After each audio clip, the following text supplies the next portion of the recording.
Good day sa inyo lahat at welcome sa ating channel. Ito mga master, panoorin natin kung paano soplakin ni Senator Alan Peter Cayetano, no? Etong si Senator Tito Soto. No, itong mga pinagsasabi ni Tito Soto, sinoplak lahat ni Senator Alan Peter Cayetano. Iba talaga pag abogado, no? Lumilitaw talaga yung pagiging tanga. Hindi. Anyway, simulan na natin ito mga master. Pero bago tayo magsimula, no, kung magustuhan nyo itong video, sana huwag nyong kalimutan na mag-like at mag-subscribe dito sa ating YouTube channel. Maraming salamat mga master. Simulan na natin to. To answer again. The minority leader is recognized. Thank you, Mr. President. Unang-una, Mr. President, sa rule, verba lehis. Kapag ka very clear, plain interpretation, clear po yun. You do not interpret. Ang sinabi po sa Rule 6, a witness in contempt may be ordered detained in such a place may be designated by the committee alone. Alone. Ibig sabihin po, yung committee lang. Ano yung with? Kasama. With concurrence of the Senate President. Hindi nakalagay or the Senate President. Oy, sabi So you ask all the lawyers here, they will tell you, ang ibig sabihin nito, pwedeng kumuha ng concurrence or pwedeng hindi. Yun yung or. Hindi po to committee or the Senate President. That's why if you go to the last paragraph, the order may be lifted by the chairman with the concurrence of the Senate President. The Senate President cannot lift ang nakalagay doon with the concurrence. Hindi rin pwedeng yung committee. So na-violate po rules natin because it was not the committee alone. As I said, personally, I don't take it against the Senate President nung unang araw na pag-upo niya. Kasi unang-una po, kakapalit lang ng Senate President. Pangalawa, tumawag yung speaker, nagkaroon ng debate. Ay, debate ka lang pag-usap eh. Having said that, it is very clear in the rules. Well, and nag-usap naman, no? Pero may konting debate. Ang tanong, nag-debate ba talaga?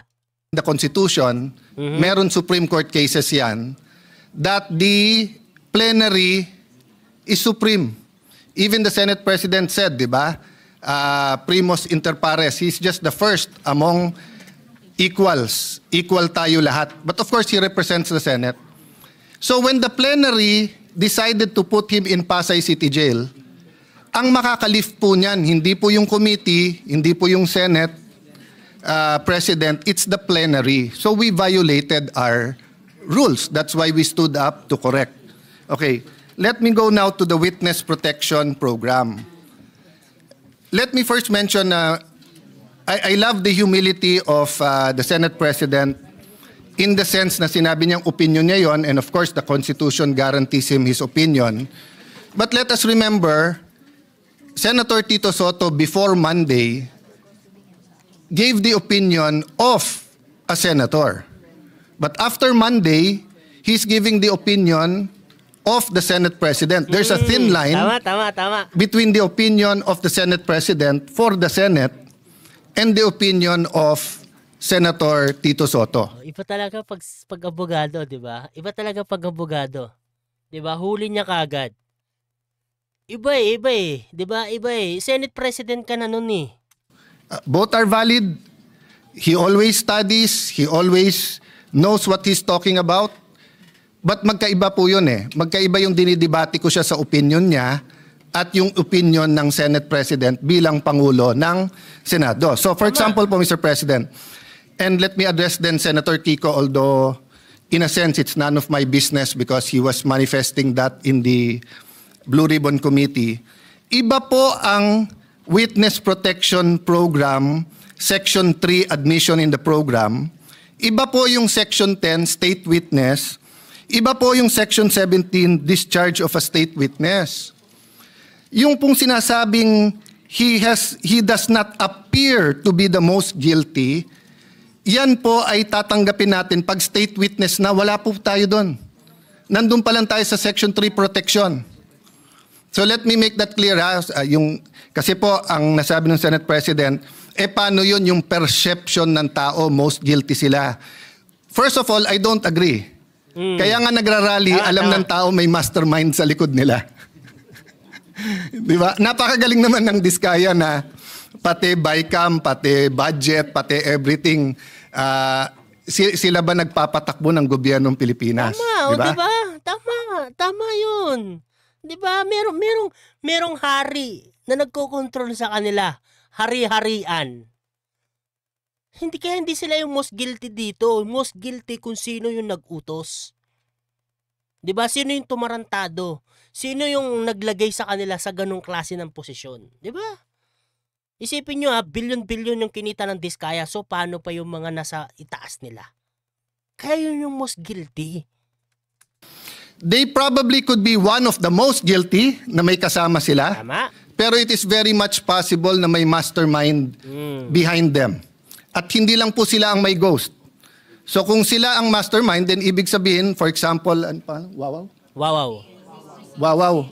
Wow, Sims, etc. Ibig sabihin nun, kasama din sila. Tama. Pero kung ginagawa din ng Sims yun, ginagawa din ng Wawaw, maaring individual racket yun, maaring meron pong mastermind. Maaring nasa DPWH yung mastermind. Maaring nasa Kongreso. Maaring nandito sa Senado, maaring nasa Kongreso. Nasa Kongreso. Maaring napakataas ng posisyon. Hindi ko po alam.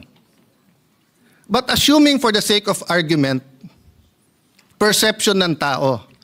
Ang perception po is not reality. Trabaho natin to find reality para mabago yung perception. So papakawalan po natin ang possible witness kasi tingin ng tao siya ang most guilty. So, halimbawa po kay Napoles, if there was someone most guilty, wag na natin habulin kasi tingin ng tao siya most guilty. Dapat kinabol natin. No? Ngayon, siya mukhang most guilty, siya yung nakakulong. What's my point, Mr. President? Bakit nag-react si Senator Marcoleta? If I may, Senator, I cannot speak for you, but you're my good friend. Mr. Senate President, siya lang naman ang mamadali kaya siya tinamaan.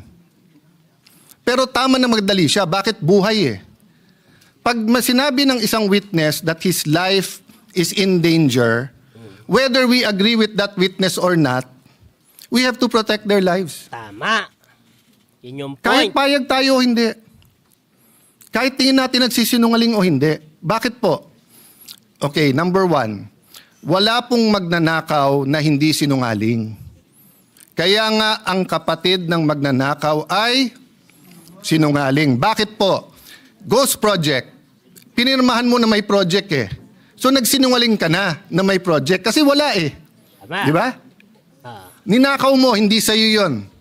Pinalabas mo sa'yo, nagsinungaling ka na. So magkapatid po yun. Hindi nga magkapatid, it's the same person. So pagka nahuli, hindi ka agad aamin yan. Magsisinungaling muna yan. Hindi ako yan. There is a process and a time, and tama po si Senate President, tama po the esteemed Senator Kiko, dumaan sa proseso. Ang problema natin, ayaw natin sa proseso. Protection pa lang, sinasabi nila, papatayin sila. So pagka yan, binigyan mo ng protection, kasunod na doon, sandali lang, ano ba alam mo? So question, paano yan baka magsinungaling? Hindi po, bakit? Sabi po sa Section B ng Section 3, Section B, his testimony can be substantially corroborated on material points. So again, quoting Senator Lacson, may resibo. But quoting myself, hindi peke na resibo, hindi ghost receipts. So ibig sabihin po, pagkatapos mo bigyan ng proteksyon, papupuntahin mo ngayon sa DOJ. Doon mo na pakakantahin. Doon mo na i-assess. Bakit importante to? Kasi pag nakita ng Sims, nakita ng Wawaw na may kumakanta na, mag-uunahan na yan sa DOJ kung sino ang kakanta. Parang karaoke yan.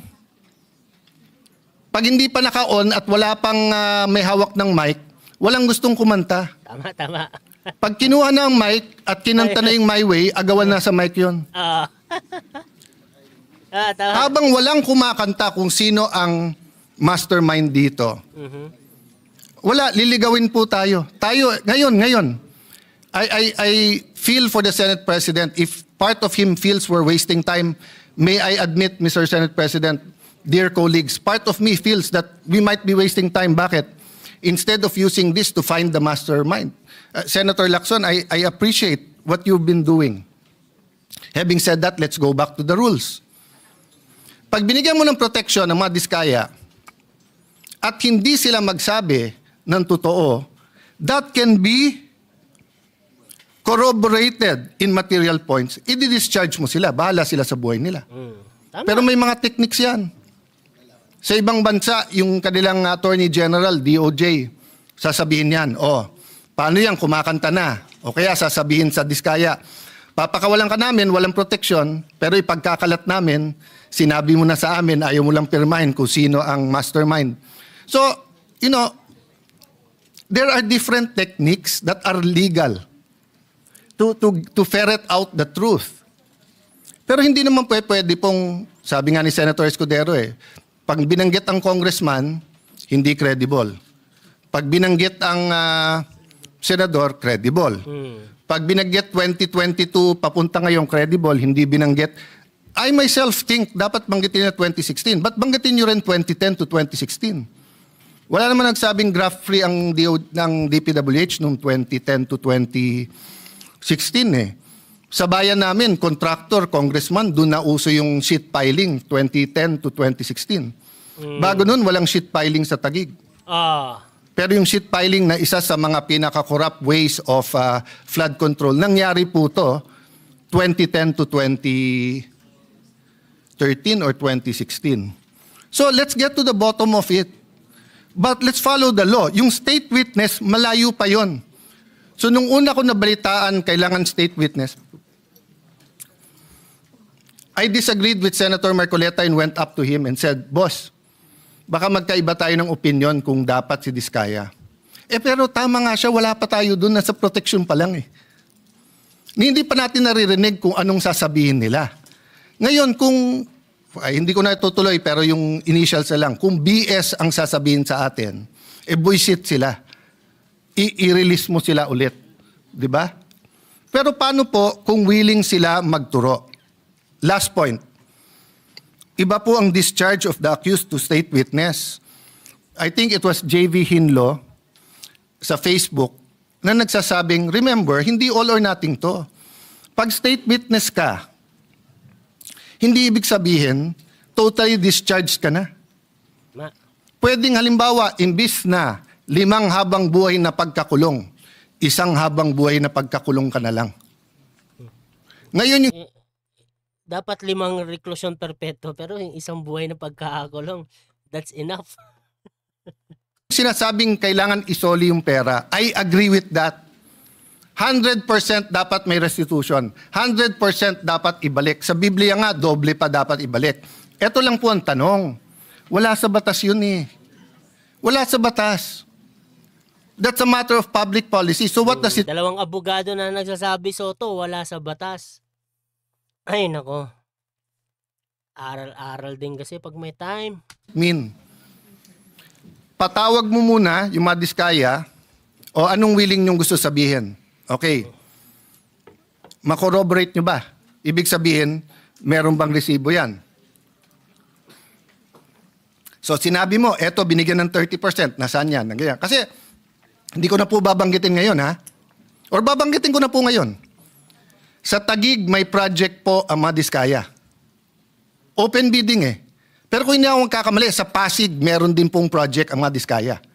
Both kay Mayor Vico sa City Hall at both sa... And siya pa nga nagsabi nun, kung hindi ako nagkakamali This is not an expose. I'm just telling you as a fact. And I'm looking at when tong mga project na to. So far, wala pa kami nakikitang ghost. So far, may nakikita kami. Maganda pagkagawa, okay or pangit, pero subcon daw. Hindi ko alam. Of course, malicious yung pagka-post. Malicious, mali na delicious. Malicious. Kaya pinagpepestahan kasi pag sinabi 1 billion in 3 malicious, mali na delicious. years. Taguig has 1% of the population of the Philippines. We have 1.3 million people, almost 1%. Taguig is one of the biggest income earners of the Philippines. So ang infra ng Taguig is between 7 to 9 billion. So sa 7 billion a year, in 3 years, 21 billion. Ang 1 billion mo, wala pang 4%. Ang Taguig used to be underwater for 3 months. Pag umulan ng December or November, hanggang January na yon. awa ng Diyos, hindi masyadong bumabaha ngayon. Very minor. So what's my point? Imbestigahan nyo po kami. Huwag nyo pong i-exempt. Hindi naman lahat talaga binabaha, no? Lalo-lalo na kung mga lugar, siyempre, di ba, meron talaga mga lugar na matitino. Di ba? Hindi na, di ba, talaga nag-iimbestiga sila. Hindi nila hinahayaan na nakukurakot sila. Pero meron kasi mga lugar, kagaya dito sa Bulacan, grabe dito mga master. Grabe, sobrang talamak talaga no yung ginawang kalokohan dito patungkol yan sa flood control project na yan. Ang daming ghost project. Di ba? Ang kahit anong city, wag nyo exempt si Alan Cayetano, wag nyo exempt ang congressman namin, wag nyo exempt yung kapatid ko na dating mayor, wag nyo exempt si Vico Soto, wag nyo exempt si Joel Villanueva, lalong nyong wag i-exempt si Jinggoy Estrada. Wag nyo i-exempt ang mga congressman. Pero bakit? Sandali lang. Nagsalita ka diskaya, bawal ka na. Pero ikaw, Bryce, dahil senador binanggit mo, sige, sabihin mo lang kung saan mo gusto, doon ka na magstay. Hindi ata tama po iyon. Tama naman, no? diba? So ganun din ang hamon ko sa DPWH. Para kuman kapatid, yung bagong sekretary, hinahamon ko siya na saan na ang listahan ng lahat ng projects, ang lahat ng 15, para isang posting na lang tayo. Hindi yung parang nachismis ka na magse-Senate President ka, biglang may lalabas na listahan. O, nachichismis si Lito, nakikipag-usap sa akin, baka may lumabas na listahan sa'yo. Sino ba Pinag-uusapan namin yung paborito kong Maha Blanca ba tawag doon? Na dinadala niya, tibok-tibok pala, tibok-tibok. So Mr. President, I understand the stress. Bagong upo ang majority, the country is in turmoil in sense of finding an answer, but there are rules we have to follow. So mahaba pa to pero witness protection program, doon pa lang po sa protektahan. Marami siyang pera, may security. So kung napatay siya, we will never know. We will never know who the mastermind is because... Kaya nga dapat protektahan eh. Kasi nga marami sila dyan, pero itong Diskaya is one. Di ba? One. Na pinakamaraming hawak na project. At sila rin yung pinakamaraming nalalaman din. Isa rin sila sa pinakamaraming nalalaman. Kaya nga dapat protektahan natin para mahuli kung sino yung mga naglagay sa kanila dyan. Lintik talaga eh. Bakit parang gusto nyong mamatay? Gusto nyong mamatay sila. Huwag ganoon. Di ba? Porket ang sinabi ng Hernandez, mga senador, pinotektahan nyo na. Nung mga congressman at itong si Tambaloslo, si Saldi ko yung sinasabihan Parang gusto nyo ng, di ba? Ayun yung bigyan ng proteksyon. Mali yun. A simple sulat order na please protect them. Protect them, give them 48 hours. Pag hindi sila nagsabi kung sino. Pag sila nagsabi, pero BS ulit yung sinabi nila, di-discharge natin. Number 3, hindi po kami ang nag-request ng meron pong taga Office of Sergeant at Arms. Pinapaliwanag namin na sinabi na pag may nangyari sa kanila pag dito sa Senate, yung perception na sumusunod tayo sa witness. Ang majority ang sumagot ng may legal at may actual or physical custody, pero parating under OSAA yan at yung OSAA masusunod. Hinahanap ko yung transcript kung...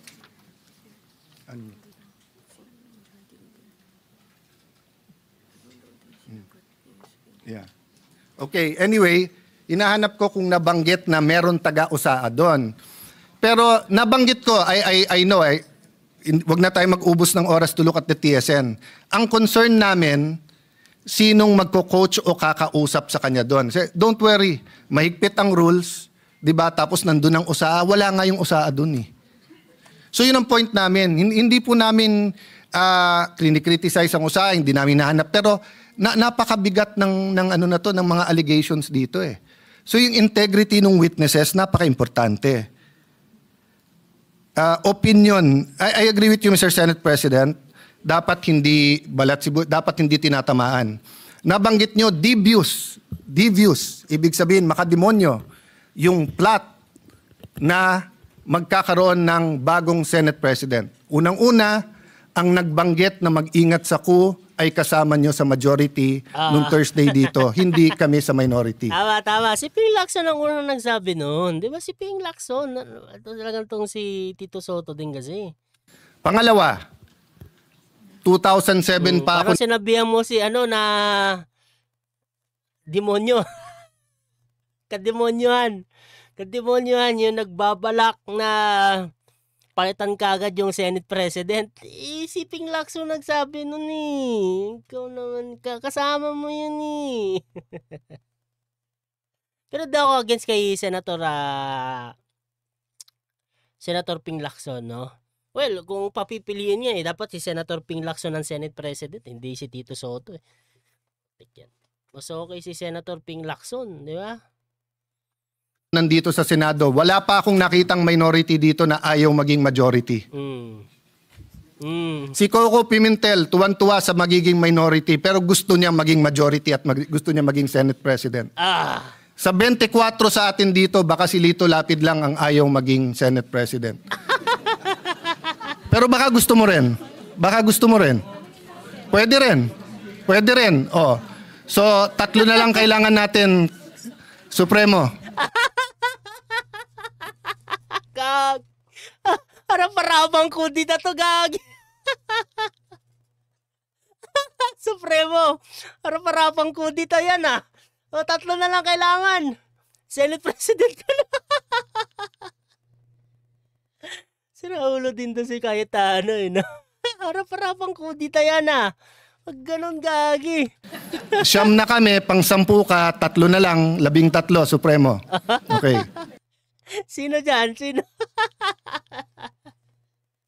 Hindi matutuwa si Tito Soto niyan. Gagi. Well, kidding aside. Pero parang hindi.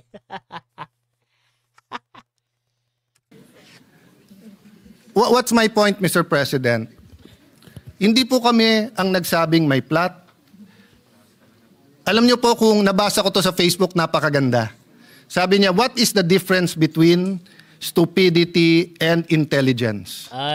Sabi niya, ang intelligence may hangganan. Tama nga naman, wala naman hangganan ng stupidity, di ba?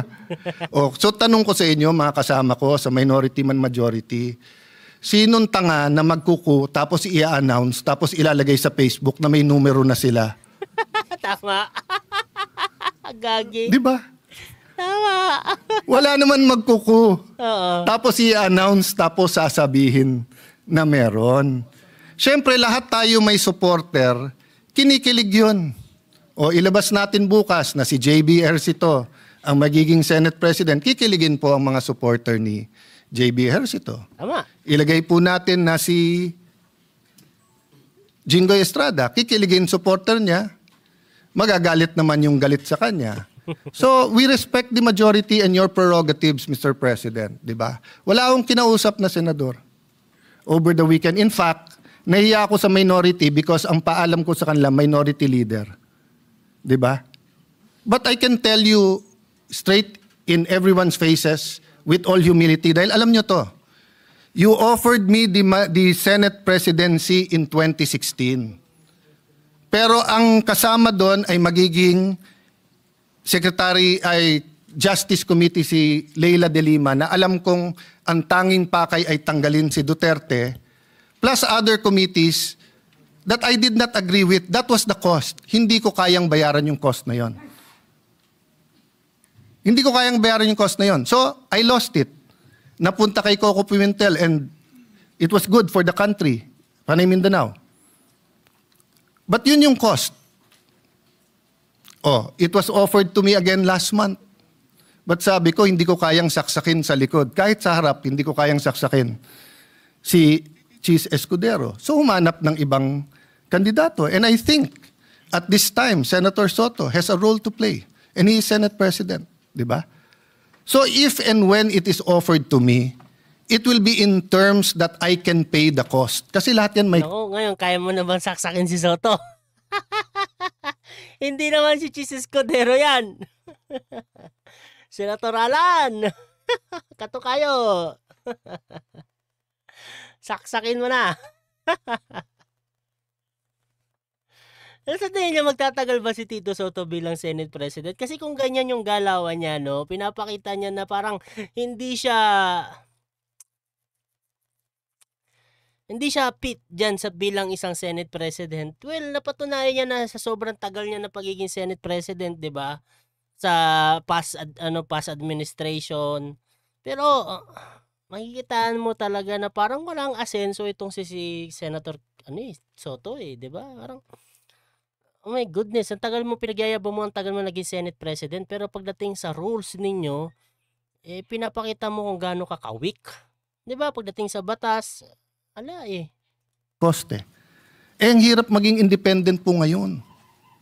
Bawat galaw natin, ituloy natin yung hearing, may galit kasi may independent commission na. Huwag natin ituloy ang hearing, parang may pinagtatakpan tayo. That's why I'm glad that Senator Lacson said, tuloy yung hearing. Dapat tuloy. Let's focus. May mastermind dito. Yung mastermind ang kailangan mabunyag. Bakit? Kasi kung hindi, uulitin. Pangalawa po, may kultura, naging madali sa mastermind kasi kultura nating corruption. Sa maraming paraan. So, Mr. President, I beg to disagree that hindi nasunod ang rules. But we're starting out. And our plate is full. Sa minority, we have a nation-building agenda. We plan to participate sa budget hearing. Sinabi, wala nang flood control funds. Some want it sa feeding program, some want it sa education, some want it in different programs. So we'll all be busy here, but we have to establish. So what do we do now? I do not know the pleasure of Senator Jinggoy or the pleasure of the chairman of the Blue Ribbon Committee kung siya hold. But as of now, hindi natin nire-reverse ang plenary sa Pasay City Jail. If you ask me to vote, ako gusto ko dito. Kasi hindi naman penalty ang contempt in the sense na gano'n, no? But Mr. President, hindi naman pwedeng magbobotohan tayo dito sa plenary tapos i-reverse ng kung sino man. Yeah. Soto. May I with the may be recognized. Yeah, Majority Leader. Thank you, Mr. President. Just on the technicalities of the rules, let me just state for the fact na yan po yung original request ni Senator Marcoleta. There was a letter given to the Senate President at that time that Bryce Hernandez be remanded back to the Senate. So for clarity lang po yan. And then we had a debate after the Senate President tried to look for a win-win solution after the witness had asked, going back to what I said earlier, that did not be brought back to the Senate. When the new Senate Blue Ribbon Chair was elected, which is the gentleman on the podium today, Senator Panfilo Lacson, he conferred with the Senate President. Binalagay ko lang po yung proper context, no? Kinausap niya yung Senate President na ibalik na lang po sa Senado. So, wala po talaga tayong bina-violate na rule niyan. Although, I think to keep this long story short, Mr. President, naawa kasi ako kay Senator Erwin Tulfo. Kanina pa naghihintay ng 3:30. Yan ang pangako ko sa kanya na magbigay siya ng privileged motion and privileged speech. Para lamang po, para siguro ma-rectify itong problemang ito. May we ask the gentleman, are you objecting to the recommitment of the witness to the Senate? Because if so, then I'll make the